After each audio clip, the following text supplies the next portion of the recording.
The first time I looked at Forge World and I was like, oh, hey, cool, oh, holy, you guys did what? There's just way too much. You can't keep it all in your head at once. It was so beyond our production capability. We were just like, that's crazy. We can't do that. I couldn't stop the artist who started creating it.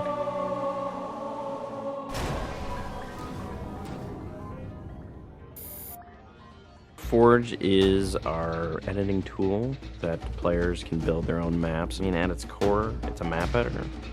We always had this vision right from the get-go, which is anyone can build anything. Giving the fans the tools, they can take it and run with it and make it their own. Forge World actually started as 5 separate maps. And I said, wouldn't it be cool if, like, you could play this and go over there and then play over there if you wanted? And Forge World was born. There were a lot of people telling us that, no, you cannot ship this as one big map. We have this awesome new automatically generated LOD system called impostering that makes objects that are really far away really cheap to draw. We're pushing what we can do with the Forge budget, so that lets us have many more objects up on the screen at once, which lets us put more objects into Forge.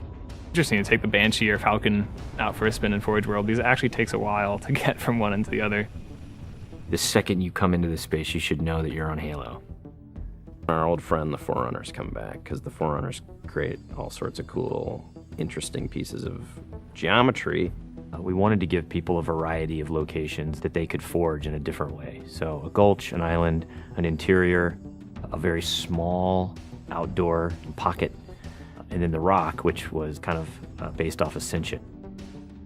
Let's use a lot of interesting parts in it so that people can manipulate it or we can change it. Why don't we bring back Blood Gulch and carve it all up into pieces so that people can start manipulating it in interesting ways. And then Sanctuary was the other one. The Cage and Paradiso, that's just Chad and I playing with the map editor and actually building cool maps within Forge World. I mean, we were doing that exactly how the fans would do that. we definitely looked at what we did in Halo 3 and said, what can we learn from this? It's one thing to build just a stunning amount of map variants, but like nobody was expecting Forge art, I don't think. Like that was just a completely, whoa, what? The Rube Goldberg machines, yeah, those are everywhere.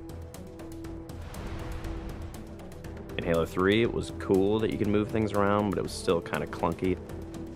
And we're like, we have to make this better. What are some of the tricks that the community is using, and how can we make those not be tricks and just make those be tools? We took that stuff and made it like a real feature. There's normal, phased, and fixed. So normal is like Halo 3 style, you know, it bumps into stuff when you let it go and it falls to the ground and moves around and stuff. And fixed is the same thing, except when you let it go, it stays exactly where it was. And then phased is the coolest because it means that while you're editing the object, it's not actually interacting with the environment. You can put it through a wall, you can put it, you know, through other objects. Which changed everything for Forge, like immediately. It's much easier to build a Forge space.